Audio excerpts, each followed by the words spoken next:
Semangat pagi kawan-kawan pecinta reptil.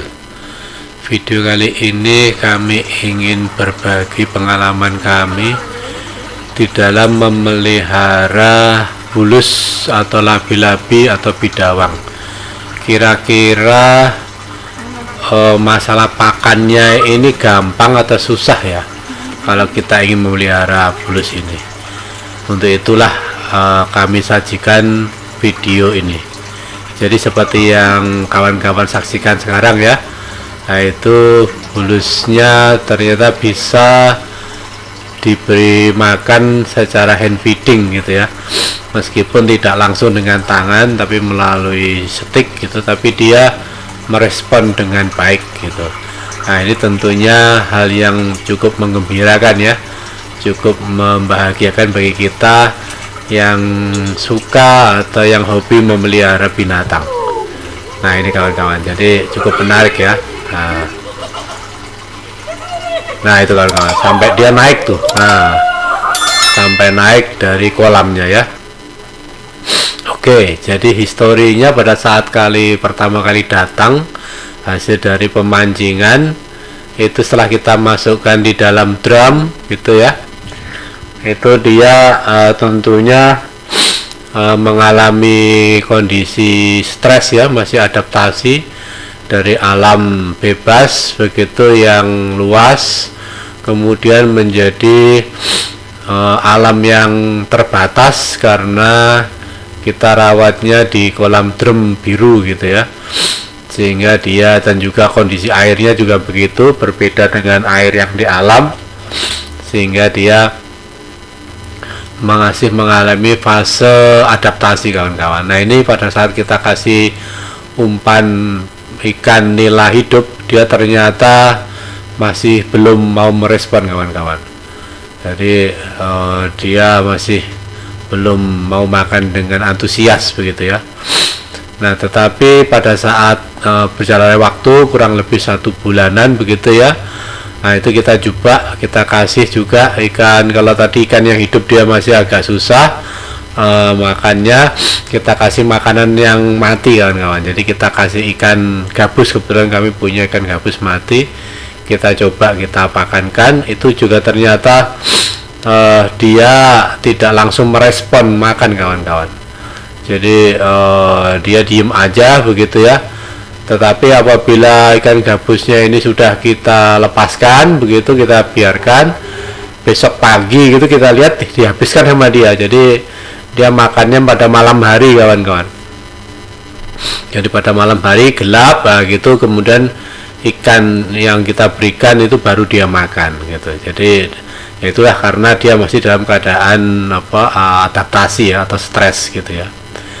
Nah, selanjutnya kami juga kaget warga, kira-kira 1,5 bulan begitu toh kami pagi-pagi kami lihat di kolamnya ada putih-putih begitu, ada serpih-serpih putih. Ini apa ini, kami perhatiin gitu ya, kok kelihatannya kayak cangkang telur gitu, tetapi kok kami belum merasa mengawinkan gitu ya, atau mungkin karena ini tangkapan alam ya, jadi mungkin dia sudah sempat kawin terlebih dahulu di alam itu dengan pejantannya, dan dia sudah mengindong telur, dan pada saat sudah kepancing ikut dengan kami, akhirnya saatnya untuk telurnya dilahirkan gitu kawan-kawan. Nah, ini kawan-kawan, kami juga kaget juga ini. Jadi gini, kita coba kita angkat ya, kita lihat ternyata betul kawan-kawan. Nah, ini dari ternyata cangkang telur itu gitu. Nah, ini cangkang telurnya. Jadi pada saat bertelur ternyata dia nafsu makannya ngedrop kawan-kawan. Jadi dia tidak mau makan apabila dia dalam fase bertelur gitu ya. Ini juga ilmu baru buat kami ini. Nah, selanjutnya pada periode berikutnya ya, pada bulan kedua, nah itu kawan-kawan, ini juga begitu, alhamdulillah tuh bertelur lagi gitu. Tapi juga sayangnya tadi telurnya dimakan sama dia gitu. Jadi kami belum sempat tahu tuh telurnya kayak apa gitu ya, berapa besar, berapa panjang itu kami belum tahu. Tapi pagi-pagi kami temukan udah kondisinya udah pecah begitu telurnya. dan isinya kalian udah dimakan sama dia itu, karena airnya bersih kawan-kawan. Oke ya, terus kemudian setelah itu pada saat itu juga gitu, kata kasih umpan kata hidup ya, itu ternyata sama dia juga tidak disenggol kawan-kawan, tidak dimakan itu. Jadi ternyata memang bulus ini pada saat bertelur ya, sekali lagi ternyata nafsu makannya dia ngedrop gitu ya, tidak mau ya kita kasih pakan itu, tidak mau. Jadi seolah-olah kayak apa ya, agak berpuasa lah gitu ya, gitu. Sehingga kita jangan salah persepsi kalau bulusnya ini ternyata susah makan gitu ya, itu belum tentu ya. Jadi belum tentu. Nah ini kami tunjukkan jadi 3 katanya yang kami berikan itu tidak direspon, dia tidak dimakan gitu ya. Nah kemudian pada bulan kedua kawan-kawan, ini alhamdulillah karena dia sudah mulai merasa beradaptasi dengan lingkungannya itu, ini kami tunjukkan dia sudah mulai merespon apabila kita kasih makan kawan-kawan. Jadi ini kita coba ya, kita beri pakannya berupa ikan koi mati kawan-kawan. Kebetulan kami juga pelihara ikan koi dan ada ikan koi yang mati ya, kita coba kita berikan ke dia seperti apa kira-kira, dan ternyata alhamdulillah kawan-kawan, jadi dia sudah mulai mau merespon ya, karena dia sudah merasa nyaman dengan lingkungan barunya ini. Nah itu kawan-kawan ya, nah oke ya, nah dia sudah mulai mau merespon tuh. Nah udah seperti ini ya alhamdulillah tuh, insya Allah dia nanti akan bisa tumbuh sehat dan tumbuh bertambah besar, tambah besar gitu ya, karena dia sudah merasa nyaman di kolam barunya ini atau di tempat hidupnya yang baru ini. Nah ini kawan-kawan, jadi dia biasanya ngejar kawan-kawan. Nah ini alhamdulillah ya, itu dia mau mulai mengejar dan langsung digigit kawan-kawan. Nah kan langsung digigit. Nah alhamdulillah. Jadi ini terus kemudian ini kebetulan videonya kami percepat ya, 13 kali ya. Kalian bisa menyaksikan dia betapa antusiasnya untuk menghabiskan ikan koinya tersebut kawan-kawan.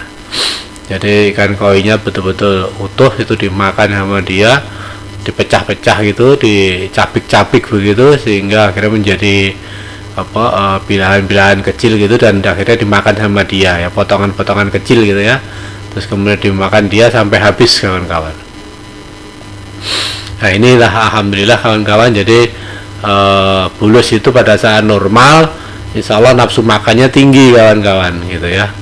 Jadi kawan-kawan kalau mau pelihara bulus jangan khawatir masalah pakan. Nah ini kita coba kasih ikan nila filet itu juga gitu tuh kan, langsung merespon tuh. Jadi kita ajak main-main dulu tuh. Nah akhirnya dia kejar ya, kita tangkap, dimakan sama dia, kemudian dimakan. Nah ini tadi ya, jadi awalnya tadi dia agak ogah-ogahan, itu bukan karena nggak mau makan, tapi adalah proses adaptasi. Begitu sudah merasa nyaman, nah ternyata nafsu makannya tinggi kawan-kawan. Jadi kita kasih ikan koi dia makan, dikasih ikan nila filet juga dia makan dengan antusias gitu ya. Nah selanjutnya kita coba lagi dengan kita kasih ikan tongkol kawan-kawan. Jadi ikan tongkol laut ya, ikan laut ini pun ternyata dia mau kawan-kawan, juga antusias juga dia makannya gitu. Jadi bidawang ini seolah-olah kayak kita, kayak keluarga kita aja gitu, kita makan ikan apa dia juga makan ikan itu juga gitu ya. Jadi sama makannya antara kita dengan bulusnya ini gitu kawan-kawan. Nah itu kawan, jadi dia juga semangat tuh makan ikan tongkol ya, meskipun agak keras ya dagingnya ikan tongkol itu, tapi dimakan juga sama dia gitu, dihabiskan juga gitu. Nah kalau ukurannya besar sama dia dicapik-capik ya hingga menjadi potongan kecil-kecil, kemudian ditelan sama dia. Nah ini kawan-kawan, alhamdulillah. Kemudian kita coba lagi dengan ikan bandeng kawan-kawan, potongan ikan bandeng, mau nggak kira-kira ya. Ikan bandeng seperti kita ketahui kan ikan di air payo ya, antara air asin dan air tawar gitu ya. Ternyata juga bidawangnya ini atau bulusnya itu atau labi-labinya ini juga semangat kawan-kawan untuk makannya gitu. Akhirnya kami berpikiran bahwa ternyata bulus ini pemakan segala ikan gitu ya, baik ikan air laut maupun air tawar gitu ya, yang penting ikan katanya gitu. Nah, untuk jenis makanan yang lainnya kayak katak tadi masih agak ugahan, cuman kami punya histori kawan-kawan. 1 tahun sebelumnya kita coba itu bidawang kami sebelumnya itu kita kasih katak mati, itu ternyata alhamdulillah dia mau kawan-kawan. Nah ini bidawang kami yang pada saat itu masih jinak gitu ya, kita kasihin feeding itu masih aman. Tapi setelah itu mulai berani dia kawan-kawan. Nah kami mulai takut tuh gitu. Jadi akhirnya kita ngasih makan lele mati, itu pun harus pakai stick kawan-kawan, karena saya sudah merasakan sendiri. Kita ngasih makannya pakai tangan, loncatannya dia terlalu cepat dan akhirnya betul-betul mengenai jari kami kawan, dan cukup berdarah, lumayan itu berdarahnya. Jadi agak hati-hati ya kawan-kawan ya kalau ngasih makan bulus itu ya. Jadi sebaiknya pakai alat bantu stick lah gitu ya, supaya kita terhindar dari bahaya tergigitnya. Nah itu kawan-kawan. Jadi kita kasihkan lele mau juga dia gitu kawan-kawan. Jadi alhamdulillah kawan-kawan, jadi ternyata pelihara bulus ini sangat-sangat menarik ya, karena kalau kita kasih makan dia ngeresponnya dengan baik. Nah ini kita kasih ikan nila segar ya, yang potongan itu juga gitu. Nah itu sampai dia mau berdiri tuh, lompat ya, sampai kepalanya lompat di pintunya ya gitu, jadi keluar dari drum birunya gitu ya. Nah ini kawan-kawan, jadi alhamdulillah ya, jadi kawan-kawan bisa menyaksikan sendiri bahwa bulus itu sangat responsif terhadap makanan ya yang kita berikan, khususnya jenis ikan-ikanan gitu ya. Jadi yang ikan yang segar ya kawan-kawan, nggak bisa ya, ikan yang segar ya, dia pasti akan merespon dengan baik kawan-kawan. Nah ini kawan-kawan, jadi inilah kesempatan pada kali ini kami ingin menunjukkan kepada kawan-kawan. Jadi sekiranya kawan-kawan ingin ya memelihara bulus atau labi-labi atau bidawang ini, terus bingung ya kira-kira pakannya bagaimana ya, gampang atau susah gitu ya, terus pakannya apa gitu. Nah inilah pada video ini kami tunjukkan ya dengan nyata bahwa ternyata bulus itu pemakan segala ikan gitu ya, sama daging-dagingan lah kira-kira begitu. Jadi kawan-kawan nggak perlu khawatir, kalau memelihara bulus insya Allah dia akan merespon makanan yang daging-daging ikan yang segar gitu ya. Oke kawan-kawan, itu saja yang bisa kami berbaginya dari Salami Channel, indahnya berbagi. Semoga ini memberi informasi yang valid ya, dan atas perhatiannya kami haturkan terima kasih.